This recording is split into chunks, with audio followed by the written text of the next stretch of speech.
네, 안녕하세요. 저는 방문각 공무원 회계학 강의를 맡고 있는 신유미 세무사라고 합니다. 저희 이제 문가계가 알려줄만 키워드에서 첫 번째 시간으로 제가 준비한 게 바로 측정이라는 파트예요. 우리 회계는 말로 측정하는 것이 아니고 숫자로 측정을 하는 과목인 거는 알고 계시죠? 그래서 이 측정이라는 파트가 최근에 굉장히 빈출되는 파트라고 보시면 됩니다. 특히 제가 알려드리고자 하는 건 거래원가 유무예요. 그래서 시험에서는 단순하게 측정이 뭐다라는 거랑 더불어서 이 거래원가가 포함되냐 안 되냐가 굉장히 주요 키워드예요. 그래서 이걸 한번 좀 여러분들이 알아보기 쉽게 조금 구분을 해드리도록 할게요. 일단 잘 보시면 역사적 원가랑 현행 원가라는 게 있고 그 사이에 공정가치, 사용가치라는 파트가 있어요. 특히 자산으로 보시면 자산을 사는 경우도 있고 파는 경우도 있어요. 여러분들 이걸 내가 구분하지 못하는 경우들이 많은데 취득할 때가 있고 처분할 때가 있다. 각각 수수료가 있어요. 그래서 취득 수수료랑 처분 수수료가 들어가는 게 있고 안 들어가는 게 있으니까 이걸 확실하게 구분해 주셔야 돼요. 그럼 어떻게 할 수 있느냐? 사는 과정과 처분 과정으로 일단 둘을 나눠볼 수 있어요. 역사적 원가랑 현행 원가는 전부 다 취득할 때의 값을 얘기해요. 대신 시점만 다른 거예요. 역사적 원가가 뭐겠어요? 예전에 얼마 주고 샀냐 이거예요. 그래서 취득 과정이니까 발생일에 너 다 해서 얼마 주고 샀어? 라는 거기 때문에 취득 시 거래 원가가 들어가야죠. 다 해서. 근데 사는 과정이지 파는 과정은 아니에요. 그래서 처분 시 거래 원가는 X다. 똑같은 얘기로 현행 원가는 같이 보시는 게 좋아요. 다 같은 얘기인데 날짜만 달라요. 측정일은 지금 다시 산다면이에요. 그렇기 때문에 동일하게 취득 시 거래 원가는 들어가야죠. 처분 시 거래 원가는 X. 그래서 OX로 정리하시면 가장 좋습니다. 근데 요 사이에 끼어 있는 공정가치랑 사용가치는 잘 읽어보시면 이미 내용에 다 들어가 있어요. 공정은 시장에서 자산을 매도해요. 매도라는 건 뭐예요? 사는 거예요, 파는 거예요? 파는 과정이죠. 그러니까 당연히 취득 시 거래 원가는 들어갈 리가 없습니다. 마찬가지로 사용가치도 궁극적 처분이 주된 키워드예요. 처분이 판단 얘기죠. 그러면 당연히 취득 시 거래 원가는 X가 맞습니다. 근데 공정가치란 이런 거예요. 여러분들 자동차 같은 거 중고차에 내다 판다고 생각해 보시면 팔 때 수수료가 들 수는 있어요. 하지만 우리가 말하는 공정가는 그 자동차 값이 얼마냐라는 얘기예요. 그럼 거래 원가가 들어가면 안 되겠죠. 그래서 거래 원가는 둘 다 X입니다. 그에 비해 궁극적 처분이라고 하는 사용가치는 궁극적이 뭐겠어요? 너 진짜 팔면 얼마 남냐 이런 얘기예요. 그래서 내가 중고차를 50만 원에 팔았지만 거래 원가 5만 원을 추가로 부담했대요. 그럼 네 손에 남는 건 45만 원이겠죠. 그렇다는 얘기는 처분 시 거래 원가는 고려를 한다는 얘기예요. 그래서 XX, XO라고 제가 수업 시간에 설명을 드리긴 하는데 반드시 요거에 대한 구분점이 이루어져야만 우리 문제를 틀리지 않고 푸실 수가 있습니다. 자, 자산과 부채는 동일해요. 대신 다른 거는 뭐냐면 부채도 요거는 거래 원가가 들어갑니다. 다 OX, XX, XO, OX는 다 똑같아요. 하지만 부채는 미리 받아서 나중에 되갚는 거기 때문에 수취한 대가에서 거래 원가를 뺀 금액을 역사적 원가라고 부릅니다. 그래서 여기 마이너스라고 해서 차감한다라는 걸로 보여지지만 취득 시 거래 원가는 고려가 된 값이기 때문에 이런 식으로 부호는 동일하게 들어가되 부채는 여기 자산과 가지고 똑같이 그냥 유추해서 풀어주시면 될 것 같아요. 이렇게 하면 취득과 처분 수료 구분해가지고 문제가 나왔을 때 여러분들이 이게 어떤 가치를 물어보는지 구분하시고 그에 맞는 답을 골라주시면 될 것 같습니다. 그러면 정리된 걸 기반으로 뒤에 우리 기출문제를 한번 좀 풀어볼게요. 22년도에 나온 국가직 9급 문제인데 이게 되게 정리가 잘 돼 있는 문제예요. 우리 1번부터 보죠. 자산의 역사적 원가예요. 그러면 너 다 해서 얼마 주고 샀니라고 했기 때문에 지급한 대가 플러스 거래 원가. 틀린 건 전혀 없죠. 1번은 맞는 얘기고 2번으로 갑시다. 사용가치랑 이행가치. 우리 공정가치는 시장에서 얼마의 값으로 주고받는지를 물어보는 거고 사용가치랑 이행가치는 너가 얼마나 써가지고 느끼는 효익을 현재 가치한 거예요. 그래서 시장 참여자의 가정을 반영하는 건 공정가치고 기업 특유의 가정을 반영하는 건 사용가치와 이행가치입니다. 여기까지 맞죠? 그럼 정답으로는 3번이 답이었는데 왜 그런지 한번 읽어보죠. 공정가치는 부채를 발생시키거나 인수할 때 발생한 거래 원가로 인해 감소한대요. 우리 공정가치는 둘 다 X였던 기억나시죠? 거래 원가는 둘 다 들어가면 안 돼요. 그래서 감소도 하는 게 아니고 반영하는 것도 아닌데 둘 다 지금 잘못된 금액으로 기재가 되어 있겠죠. 그래서 XX가 돼야 될 자리에 55로 기재되어 있어서 정답은 3번이 되는 문제다. 그리고 4번의 현행 원가는 측정이라는 단어 보이죠? 다 해서 얼마 주고 샀니라고 했으니까 지급한 대가 플러스 거래 원가다. 라고 해서 이렇게 들어가는 부호만 잘 유의하고 계시면 정답을 3번으로 쉽게 걸러내실 수 있을 겁니다. 최근에 굉장히 출제가 많이 되는 파트고요. 분명히 23년도 시험에도 다시 한번 출제가 될 거예요. 그럴 때 여러분들이 제가 알려드린 키워드를 가지고 거래 원가만큼이라도 틀리지 않게 잘 준비하셨으면 좋겠습니다. 이렇게 해서 첫 번째 테마 우리 측정에 대한 부분을 마무리하도록 할게요. 네, 안녕하세요. 저는 박문각 공무원 회계학 강의를 맡고 있는 신임 세무사라고 합니다. 저희 문각에가 알려주마 두 번째 키워드는 재고자산의 매출원가에 관한 얘기입니다. 우리 회계에서 재고자산은 굉장히 중요한 거 아시죠? 왜냐하면 기업이 주된 영업활동을 통해서 벌어들이고 하는 것들은 전부 다 재고자산을 팔아서 버는 것이 대부분이에요. 그래서 재고자산이 어떻게 흘러가는지 원가 흐름에 대한 부분은 굉장히 중요한 파트라고 보시면 됩니다. 근데 일단 그 전에 하나만 정리해 보자면요. 재고자산은 원가로 취득을 하는 겁니다. 여러분들 판매할 때는 더 비싼 값을 받아가지고 매출액을 구성하는 거예요. 그래서 재고는 매가를 얘기하는 단어가 아니고 원가라고 해서 얼마 주고 사왔니 또는 얼마를 들어서 만들었니에 대한 파트예요. 그래서 재고자산은 원가를 기반으로 금액을 측정한다라는 걸 반드시 알고 있으셔야 돼요. 그럼 재고는 어떻게 흘러가느냐라는 얘기입니다. 기업은요, 물건을 사오자마자 비용 처리하는 게 아니에요. 일단 자산으로 만들어 놨다가 팔려야 비용이 돼요. 안 팔리는 거는 그냥 기업에 남아 있는 거예요. 그래서 재고의 흐름이라고 보시면 기초에 전년도에 못 팔고 넘어온 재고가 있겠죠. 그리고 올해 또 사겠죠. 요거를 판매 가능한 재고라고 불러요. 그래서 왼쪽에 있는 이 판매 가능 재고가 100만 원이라고 가정을 해볼게요. 개수로는 100개다. 그럼 기업은 당연히 이걸 다 팔기를 원합니다. 100개가 남는 걸 좋아하는 기업은 없어요.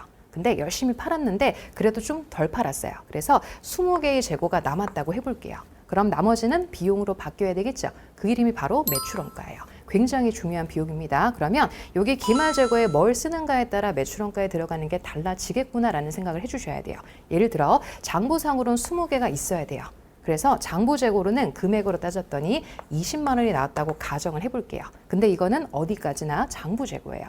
장부의 수량이 부족할 수도 있죠. 그래서 기업은 결산 시점이 되면 실사라는 걸 하게 됩니다. 실사해봤더니 재고가 좀 부족해요. 그래서 실사된 수량, 즉 20개가 아니고 15개밖에 창고에 없대요. 그래서 부랴부랴 금액을 다시 구해봤더니 15만 원의 재고로 확인이 됐어요. 얼마가 비어요? 5만 원이 비죠. 이걸 우리 회계에서는 감모 손실이라고 불러요. 재고가 부족하기 때문에 당연히 그것만큼은 비용 처리를 추가로 해주셔야 돼요. 자, 그리고 저가 재고. 회계에서 너무너무 중요한 저가 재고는 뭐냐면 생각을 해보시면 당연해요. 재고는 팔아야 돼요. 안 팔리면 속된 말로 쓰레기예요. 그래서 재고 자산이 지금 시가가 막 떨어졌어요. 원가보다 미치게 팔아야 돼요. 굉장히 리스크가 큰 상황이죠. 그래서 회계는 강제적으로 저가 재고를 하셔야 돼요. 그래서 저가법을 적용해 봤더니 지금 이 재고가 굉장히 가치가 떨어져가지고 돈이 10만 원짜리밖에 안 나온대요. 그러면 요 둘 간에 또 금액 차이가 생기죠. 이거는 평가 손실이라고 해서 가치가 떨어져서 내가 비용 처리한다라는 의미예요. 근데 자, 요거 각각도 중요하긴 하지만 우린 요 흐름을 완성하는 게 중요해요. 그래서 자, 기말 재고에 제가 저가 재고를 한번 넣어보죠. 자, 20만 원은 다음 기로 보내겠다 이거예요. 그러면 올해 비용 처리는 얼마가 되겠어요? 80만 원. 왼쪽과 오른쪽의 합은 맞아야 되니까요. 80. 근데 실사 재고를 한번 넣어볼까요? 실사 재고가 15예요. 그러면 매출원가는 얼마가 되죠? 85가 되는 거예요. 그렇죠? 100에서 15만 원을 제외한 나머지가 매출원가로 들어가니까 이번엔 85예요. 갑자기 5만 원에서 어디 나왔어요? 감모 손실이 자동으로 들어가게 되죠. 그러면 여기다가 10이라는 금액을 남기게 되면 매출원가에 90이 들어가는 거 아시겠죠? 이 90이라는 금액 안에는 매출원가도 있지만 감모 손실, 평가 손실 다 들어가 있는 거예요. 그러면 이런 시험 문제가 나와요. 자, 이 매출원가에 감모 손실, 평가 손실을 다 넣어라고 하면 90만 원이 답이겠죠. 근데 가끔 여기 감모 손실 중에 비정상적인 게 있어요. 정상이 뭐냐면 이건 당연스럽게 나오는 감모. 그런데 비정상은 좀 특이한 감모라고 보시면 돼요. 다음 기회에 안 나올 수 있는 거. 그런 거는 매출원가 말고 다른 곳으로 보내라고 하는 경우들이 있어요.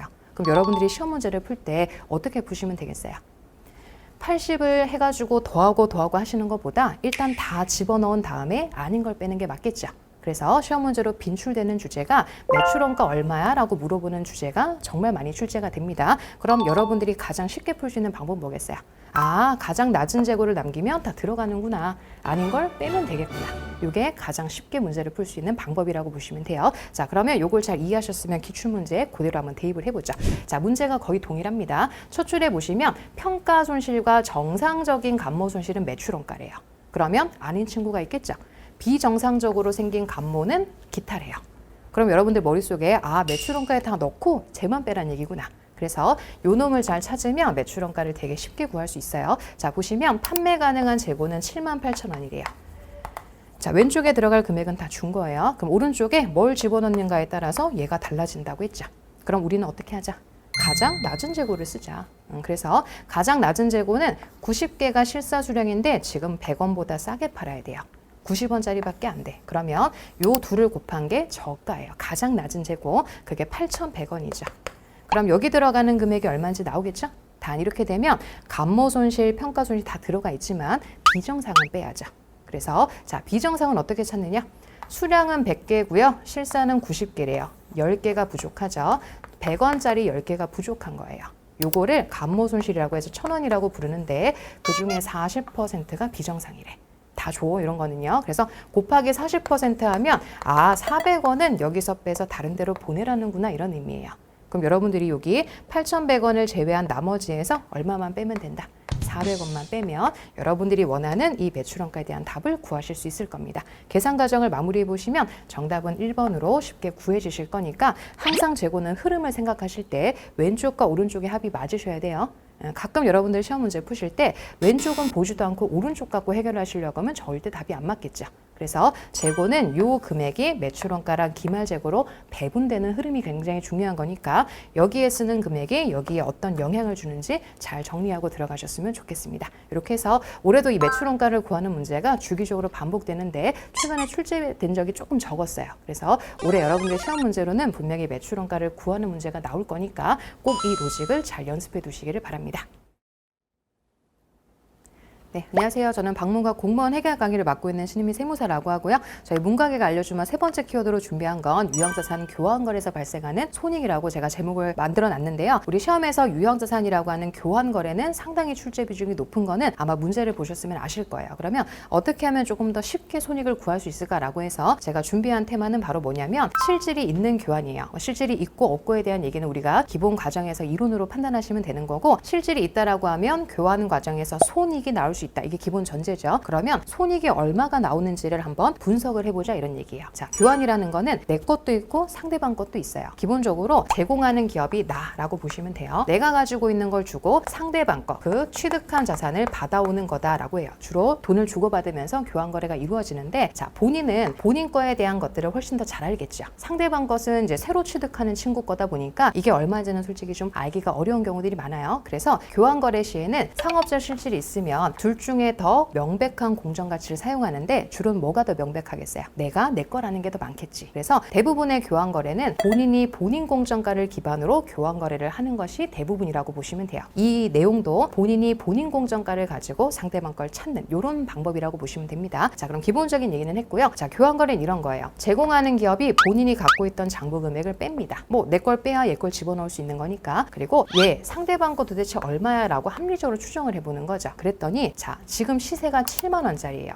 중고거래 해보시면 7만 원짜리인데 상대방께 내 거보다 좀 더 좋은 것 같아. 그럼 당연히 돈으로 추가 지급을 하겠죠. 그래서 돈 10,000원을 지금 지급을 한 거예요. 그럼 여러분들 합리적인 사람이라면 제 거는 한 8만 원 정도 되겠구나. 그런 거예요. 그래서 취득한 자산은 8만 원이 원가다라고 쓰시는 거예요. 그리고 현금을 줬으니까 대변에다가 현금을 씁니다. 자, 요거는 이제 차변 대변에 제가 구성을 한 거고 그러면 제가 노란색으로 표기한 이거는 어떻게 하면 빠르게 구할 수 있느냐. 요 분계를 풀어보면 돼요. 자, 8만 원이 어떻게 나온 거였어요? 7만 원 플러스 만 원이었어. 근데 이 만 원이 현금이라고요. 만 원이 여기도 나오고 여기도 나오죠. 그럼 둘이 어떻게 되냐면 상계가 돼요. 그래서 이 둘의 영향이 제거가 되면 결국 누구만 남아요? 5만 원과 7만 원. 어디서 많이 보던 친구야. 그게 바로 어디 있어요? 여기. 그치? 장부 금액과 공정 가치가 딱 2만 원 차이 나는 거 보이죠? 얼마가 더 많아요? 공정가가 2만 원 더 많지. 그러면 뭐가 되냐면 처분 과정에서 이익은 2만 원이야 라는 거를 쉽게 구할 수 있어요. 그래서 내가 내 공정가를 쓴다면 요 둘의 차이가 처분 손익이 될 수밖에 없어요. 그래서 여러분들에 대한 이해를 돕기 위해 제가 분해를 했지만 결국 시험 문제로는 본인이 본인 공정가 쓰구나 라인이 딱 맞죠? 그러면 둘의 차이가 처분 손익이야. 이렇게 바로 답을 해주시면 돼요. 그래서 거의 시험에서 나오는 10문제 중에 8문제 이상은 이런 타입이기 때문에 반드시 이렇게 손익을 구하는 빠른 방법을 연습을 해주셔야 됩니다. 그럼 같은 문제로 한번 넘어가 볼게요. 자, 20년도에 나왔던 국가직 7급 문제예요. 문제가 굉장히 긴데요. 지금 들으셨던 내용만 정확하게 이해하셨으면 답은 정말 빠르게 구할 수 있는 문제였습니다. 제가 한번 볼게요. 한국이 쓰던 기계장치 A를 가지고 있었대요. 자, A라고 하시고 장부가는 30만 원, 공정가치는 15예요. 왠지 손익 물어볼 것 같지 않아요? 실질은 있대요. 그리고 여기 있는 B라는 대안이는요. 장부 금액은 35, 공정가는 25만 원이래요. 그리고 공정가치 차익에 대해서 돈을 10만 원 이렇게 지급을 했답니다. 자, 아무 얘기 없으면 본인은 본인 공정가 가장 정확한 거예요. 그래서 좀 더 읽어봤더니 실질이 있으면서 한국이랑 대안이 각각 처분 손실을 시세를 얼마 계상하면 되냐라는 질문이에요. 그럼 다 해석을 하셨죠? 자, 내가 내 거를 쓰는 거야. 실질도 있고요. 그러면 뭐와 뭐의 차이가 손익을 결정한다. 요 둘의 차이. 그래서 30만 원이 장부가인데 시세가 15만 원밖에 안 된대요. 아까는 이득이었지만 여기는 손해라는 건 이해하실 수 있겠죠? 시세가 더 낮잖아. 그러면 얼마가 손실? 15만 원. 그러면 B도 와보세요. B도 본인께 가장 명백한 거야. 그러면 본인이 본인 공정가를 기반으로 교환거래를 구성하는 거기 때문에 요 둘의 차이가 얼마예요? 10만 원. 손해죠? 공정가가 더 낮으니까. 그래서 이 문제에 대한 답은 15만 원 손실, 10만 원 손실이 되는 겁니다. 그래서 정답을 찾아보시면 3번이 될 수밖에 없고요. 이런 식으로 이렇게 서로 자신의 공정가를 기반으로 교환거래를 구성할 때는 요 둘의 차이가 뭐다? 손익이다. 요거를 좀 알고 가시면 굉장히 손쉽게 답을 구하실 수 있을 겁니다. 그래서 정답 3번 체크하시고 이런 비슷한 문제가 우리 기출문제로 상당히 많이 구성되어 있어요. 교환거래는 제가 수업 시에도 말씀드리는 게 뭐냐면 끊기지 않게 푸셔야 돼요. 한 문제 푸시고 쉬고 하는 게 아니고 같은 타입의 문제를 적어도 4-5개를 풀어보시면 아 이게 맞구나 라는 거를 본인이 숙지하셔야 돼요. 그래서 제가 알려드린 이 방법을 잘 연구하셔서 기출문제 한번 대입해 보셨으면 좋겠습니다. 이렇게 해서 우리 세 번째 교환거래에 대한 취득으로 마무리하도록 할게요. 안녕하세요. 저는 방문각 공무원 회계학 강의를 맡고 있는 신임희 세무사라고 합니다. 저희 문과학위가 알려주마 4번째 키워드로 준비한 건 바로 재평가 모형입니다.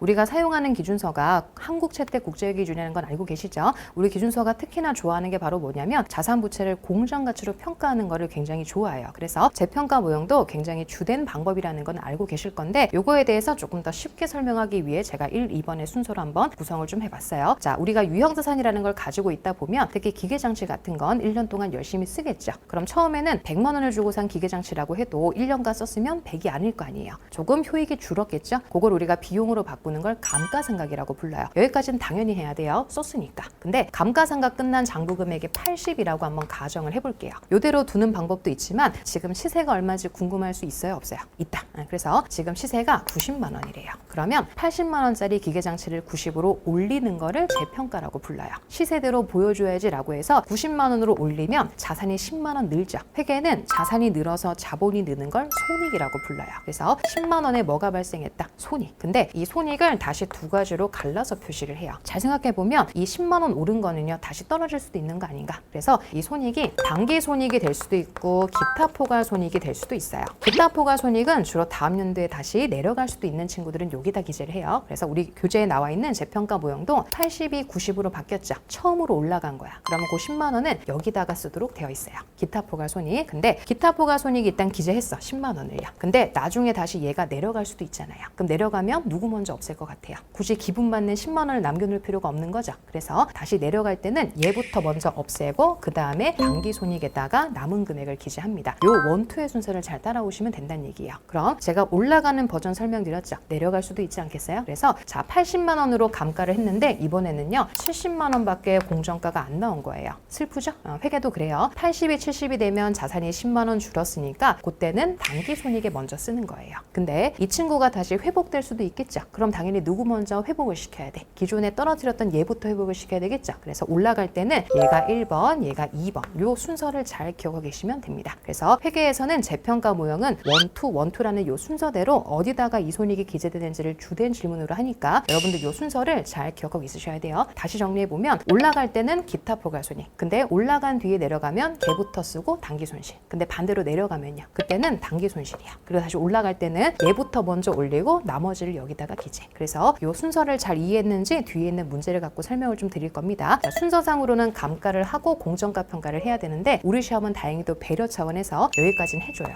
해주는 경우가 많아. 그러면 요 뒤에 이렇게 올리고 내리고에 대한 순서만 잘 기억하고 계시면 문제를 충분히 해결하실 수 있으니까 뒤에 우리 최근에 나왔던 기출문제가 하나 있으니까요. 그거 가지고 순번을 잘 기억했는지 한번 대입을 좀 해보도록 할게요. 자, 최빈출 기출문제라고 해서 20년도 지방직 9급에 나왔던 문제예요. 자, 문제는 좀 긴데 이게 어디를 얘기하는지 한번 우리 파악을 해봅시다. 자, 한국은 X년초에 15,000원을 주고 항공기를 샀대요. 유형자산이겠죠, 그쵸? 근데 1년 동안 써가지고 감가상각 1,000원 한 거야. 그러면 1년도에 장부에는 이렇게 써 있는 거예요. 자, 항공기는 15,000원이었어요. 근데 1,000원이라는 게 감가상각으로 줄었죠. 그래서 마이너스 표기를 해요. 감가상각 누계액이라고 해서 1,000원. 그러면 감가까지 끝난 장부 금액은 14,000원이야. 이러고 집에 가는 게 아니고 지금 시세가 16,000원이래요. 그럼 올리면 되잖아요. 나 얼마 올려요? 2,000원. 근데 아까 순서 기억나죠? 처음부터 올라가는데요. 그럼 플러스 2,000원 어디다가 써야 된다? 기타 포괄손익. 그렇죠? 그래서 기타 포괄손익에다가 2,000원을 따로 이렇게 써줘라고 하는 거예요. 그 이름을 재평가 잉여금이라고 부릅니다. 그래서 1번은 뭐 완벽하게 맞죠? 자, 그리고 나서 이제 16,000원 가지고 감가상각을 또 해야 되죠? 그러면 X2년도로 또 넘어가 봅시다. 항공기는 16,000원이었어요. 또 썼으니까 감가해야죠? 그래서 보니까 감가상각 누계액이 2,000원 있대요. 그러면 여기 하단에 마이너스 2,000원이 되고 14,000원이 장부 금액이 돼요. 자, 여기까지는 따라오셨죠? 그 다음에 공정가치가 11,000원으로 내려간대요. 그럼 저 얼마 내리죠? 3,000원. 3,000원 마이너스. 기억나요? 누구 먼저 써야 된다고? 1, 2. 그래서 일단 2,000원을 먼저 없애야죠. 그보다 더 내려가 여기 1,000원. 요거는 단기 손실로 기록을 하게 됩니다. 그래서 꼭 물어보는 게 요게 얼마 남아요? 라고 물어보는 질문이 가장 빈출되는 파트이기 때문에 여러분들 올렸을 때 뭐로 기재하고 그게 다시 내려가면 요 1번, 2번의 순서를 잘 기억해 달라 이런 얘기입니다. 자, 그럼 답을 한번 찾아보자. 1번은 맞아요. 2번. 1년도 말에 항공기의 장부 금액은 16,000원이다. 여기서 14,000원짜리를 16,000원을 올리셨잖아요. 그럼 장부에는 최종적으로는 이 금액으로 나오겠죠. 2번도 문제가 없어요. 자, 3번. X2년도에 인식하는 재평가 손실. 요게 단기 손실로 기록될 파트를 얘기하는 거죠. 그래서 10중 8구 여기가 답이 굉장히 많이 결정되는 곳이에요. 왜? 2,000원 먼저 써야 되잖아. 또 그거 까먹으면 안 돼요. 2,000원을 썼으니까 1,000원만 여기다가 들어가겠죠. 그래서 꼭 이렇게 3,000원이 내려가는 금액을 다 이렇게 쓰시지 말고 요거를 잘 순서대로 적용해 달라 이런 얘기였습니다. 그래서 정답은 3번이죠.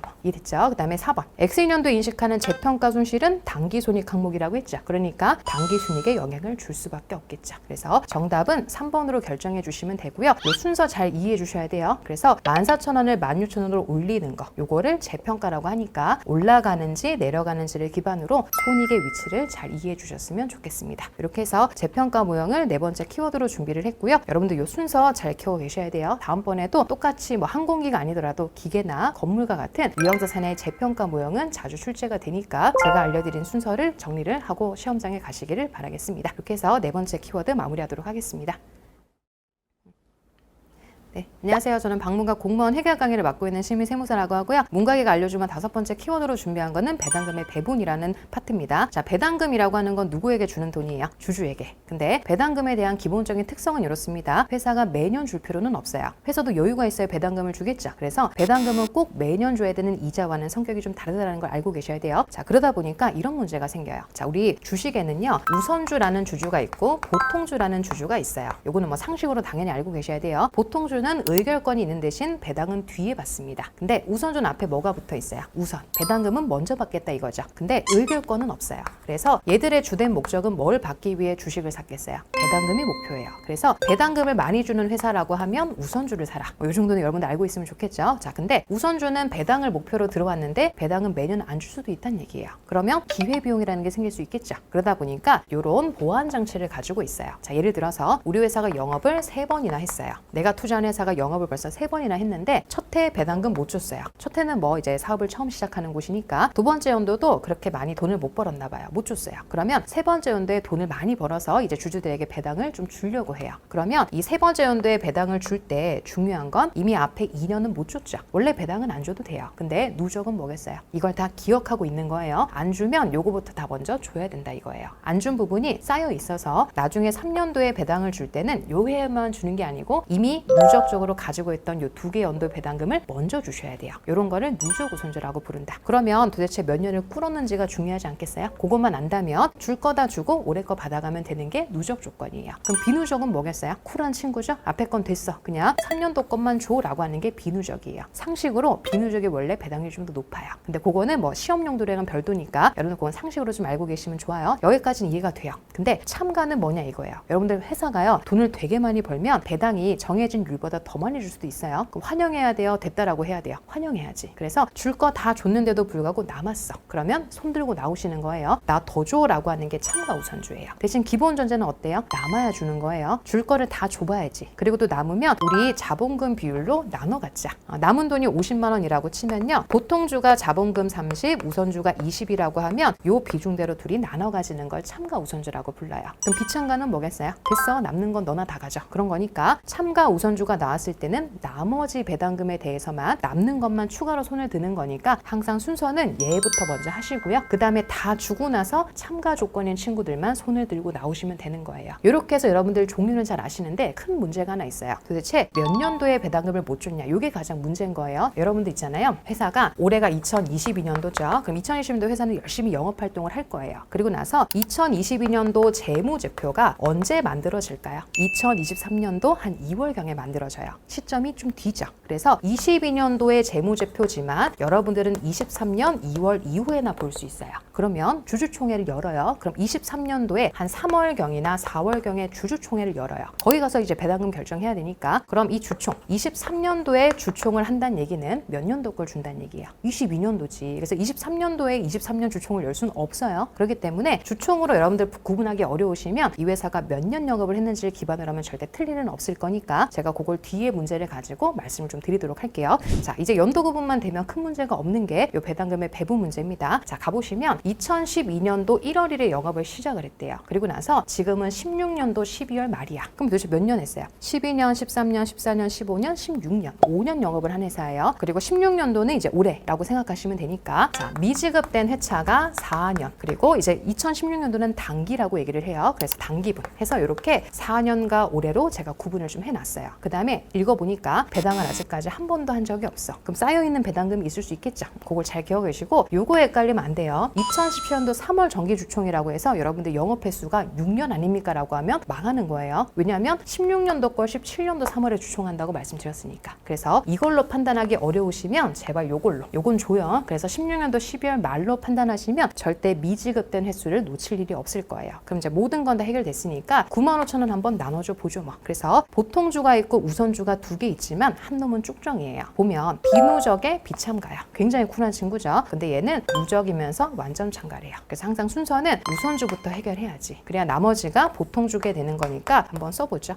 일단 미지급된 거부터 줘야 되는 친구를 찾아야죠. 자, 요 우선주는요 아무것도 요구하지 않을래요 라고 하는 거니까 지나간 거 됐어요. 근데 요 친구는 어때요? 누적이야. 그럼 안 준 거부터 줘야지. 그래서 배당률이 5%란 얘기는 자본금의 5%가 약속됐던 배당금이란 얘기예요. 약정 배당률. 그래서 20만 원에 5% 하면 만 원씩 4번부터 털어줘야죠. 그래서 이거 바로 먼저 줘야 돼요. 근데 보통주는 그런 거 없어요. 우선주만 그런 조건이 있는 거니까 벌써 지나간 건 다 줬어요. 그리고 이제 올해 거 줘야죠. 비누적이라고 올해 것도 안 달라는 건 아니에요. 지나간 건 안 달라고 했지. 그래서 올해 건 받아야죠. 그래서 10만 원에 5%에서 5천 원 또 주고 얘는 올해 것도 또 받아요. 얼마? 만 원. 그리고 보통주도요 30만 원에 보시면 5%라고 율이 있죠. 아무 얘기 없으면 우선주 배당률과 보통주 배당률은 같은 거예요. 그러니까 30에 5%에서 15,000원 주면 이제 내 빚은 다 턴 거예요. 솔직히 줄 건 다 줬어. 근데 회사가 돈을 많이 벌었나 봐. 95,000원 주시겠대. 그러면 정리를 해볼게요. 5만 원에 요거 더하면 2만 원이니까 7만 원이죠. 7만 원을 줬음에도 불구하고 얼마 남았어요? 25,000원 남았어. 그럼 손 들고 나오면 되죠 뭐. 얘는 손 안 들어요. 요 두 놈이 야 우리 손 들고 나왔으니까 요거 나눠 가지자라고 하는 거예요. 25,000원 나눠주면 되죠. 어떻게? 자본금 비율로. 그래서 여러분들 구하기 어렵지 않게요. 2대 3이에요. 뭐 5분의 2, 5분의 3이지 뭐. 그러면 우선주는 얼마 더 가져가면 돼요? 5분의 2니까 만 원. 그럼 보통주는 얼마 더 가져가면 돼요? 15,000원. 물어보는 게 뭐든 관계없어요. 이렇게 다 배당금을 배분하고 나서 질문한 친구가 보통주구나. 그러면 보통주 라인에 들어가 있는 3만 원을 답으로 고르시면 되겠죠. 그래서 이게 가장 난이도가 높은 문제인데 여러분들이 어려워하는 건 딱 요거 하나예요. 연도 구분을 제대로 못하는 거. 그래서 누적적 조건이 나오면 미지급된 연차를 확실하게 구분할 수 있으면 그 뒤부터는 단순 계산입니다. 그러니까 항상 연차가 왜 4년이 미지급된 건지를 잘 이해하시고 요 표대로 금액을 잘 배분해 주시면 될 것 같아요. 이렇게 하면 3만 원으로 구하실 수 있고요. 요 주제도 아마 기출문제의 패턴을 보시면 주기적으로 반복되는 주제라는 건 아실 수 있을 겁니다. 올해도 아마 같은 조건으로 나올 거예요. 이 조건이 크게 바뀐 적은 없기 때문에 항상 누적이면서 완전 참가를 꼭 우선주로 넣습니다. 그래서 이 친구가 어떤 식으로 구성되는지를 꼭 인지하고 시험장에 가시기를 바라겠습니다. 이렇게 해서 우리 배당금의 배분이라는 키워드를 마무리해 보도록 하겠습니다.